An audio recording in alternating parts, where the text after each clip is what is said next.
இன்று ஒரு நிமிடம் டே 13. இப்போ எங்கே பார்த்தாலும் கொரோனா பரவுறது இந்தியாவில் அப்படின்னு சொல்கிறா. தமிழ்நாட்டில் எங்கேயும் வந்துட்டுருக்காங்க, ஒன்று இங்கேன்னு வந்துட்டுருக்குங்கிறா. எல்லோரும் அவசியம் முகக்கவசம் போட்டுங்கோ. வெளியில் போயிட்டு வந்தால் கை காலை நல்லா அலம்புங்கோ. கூடியவன் மட்டும் முகக்கவசம் போட்டுருக்கிறதுனால எந்த பொருளையும் நம்ம தொட்டு கையை பிடிச்சிட்டு இருக்க வேண்டாம். மெட்டல் பஸ்ஸில் எல்லாத்தையும் எப்போதும் போல் பழைய ரூல்ஸ் படி பண்ணுங்கோ. ரெண்டாவது, காலையிலேயோ இல்லை மாலையிலேயோ ஒரு டம்ளர் 200 ml தண்ணி வைங்கோ.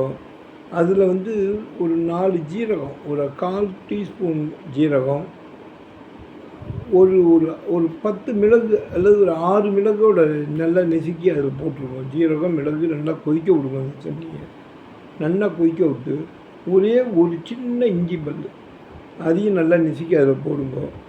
200 ml தண்ணி 100 ml சுண்டட்டும். நல்லா ஆற வச்சு, சர்க்கரை எல்லாம் போட வேண்டாம். நாட்டு சர்க்கரையோ ஜீனியோ எதுவுமே போடாதீங்க. ஆற வச்சு ஒரு அது 50 ml, 6க்கு 50 ml சாப்பிட்ருங்கோ. காலையோ மாலையோ சாப்பிட்டேன்னாலே இந்த கொரோனாங்கிறது வியாதி நம்மளை அண்டாது. நம்ம வீட்டு அஞ்சல் பெட்டிலேயே இருக்குது சாமான். அந்த காலத்தில் அஞ்சல் பெட்டின்னு சொல்லுவாள். நம்ம வீட்டிலே இருக்குது நம்ம மருந்து. அதனால் அதை பண்ணணும்னு அன்போடு கேட்டுக்கிறேன். இது எல்லாருக்கும் புதுசாக சொல்லிட்டியான்னு நினைக்காதீங்க. எல்லாருக்கும் தெரிஞ்ச ஒன்று தான். நம்ம டாக்டர்கிட்ட போய் திண்டாடின்னு வைத்தியம் பண்ணிட்டு லட்சக்கணக்காக பண்ணுறதுக்கு இப்போ கொஞ்சம் பவர் கம்மிங்கிறா இருந்தாலும் ஜாக்கிரதையாக பார்த்துக்கணும். நன்றி. ராமசாமி.